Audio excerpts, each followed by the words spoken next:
Hey,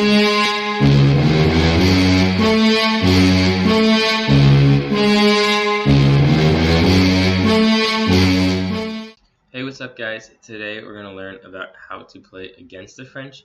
We've done a lot of videos on how to play the French, and now we're going to look from the other side. But before we get into it, don't forget to like this video and subscribe for more great opening videos. So here we're going to play the Tarrasch. I think this is the best way to try to get an advantage against the French. So here we're going to see three main variations. A6 is kind of a sideline. Here we're just going to go E5. I think E5 is always a good move against the Tarrasch. Now C5, C3, Knight C6, and now we go Knight F3. He's going to try to put a lot of pressure on this D pawn, but it's going to be very similar to some other positions that we're going to see, but this A6 move doesn't really help him in any way.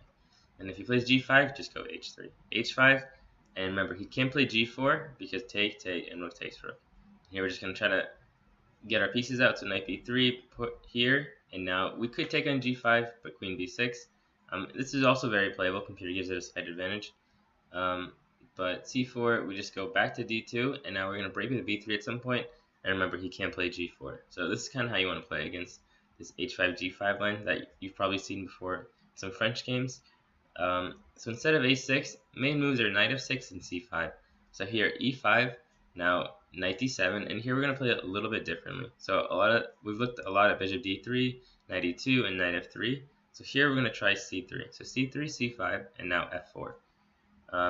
Now here the idea is grab a lot of space, and then we're just going to develop our pieces, have a strong center, and black is going to be a little bit worse.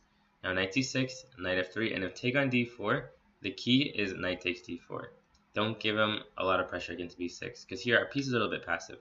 So here, Knight takes D4, Bishop C5, and now we go Knight F3. And we have some attacking ideas here too, with Bishop D3. Here, if Queen B6, now we have this variation, Bishop takes H7 check.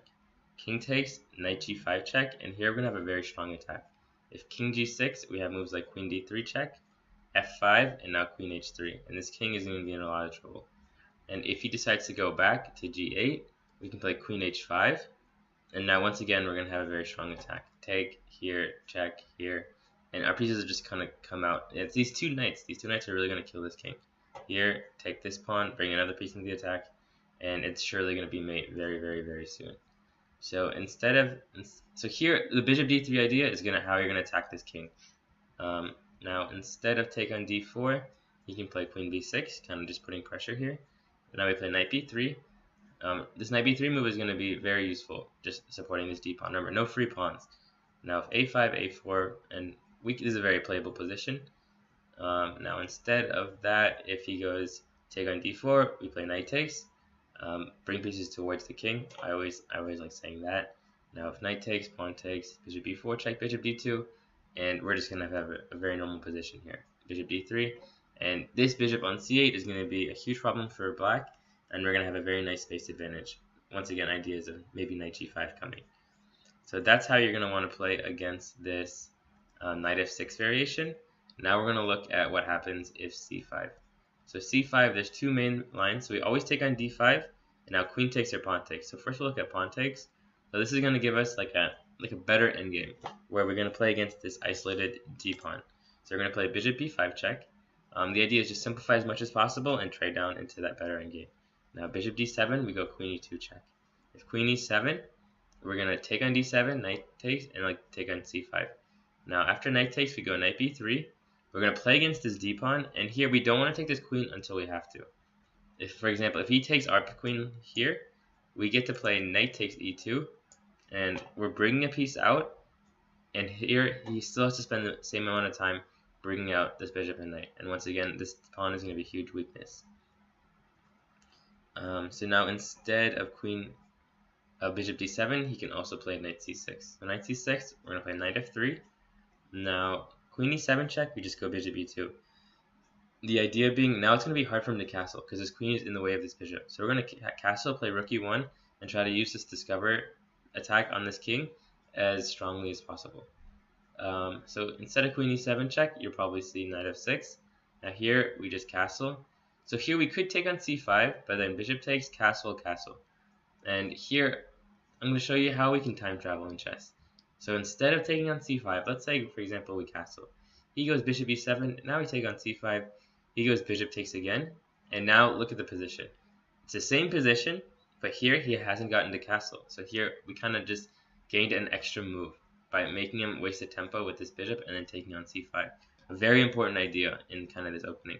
Try to make this bishop move first, then take on c5. That way you're gaining one free move. And we'd be really happy in that position.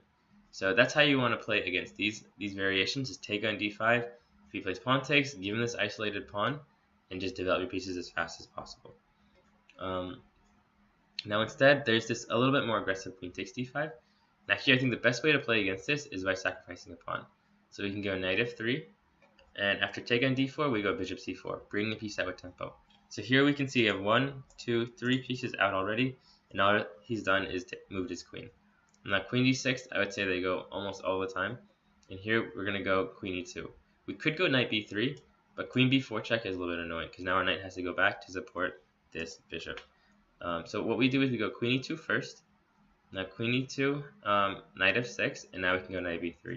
If he tries queen b4 check now, we can play bishop d2 because this queen is supporting this bishop. And then we're just going to be up a tempo. We're going to castle queenside. So instead, you'll probably see knight c6.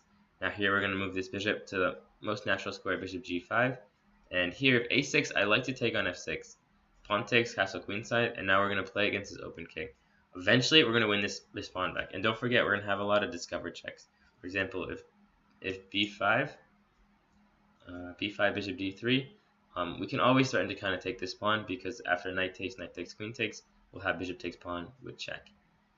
So instead of a6, you'll see bishop e7 probably most of the time because black's just trying to avoid these weaknesses. Now we castle queenside.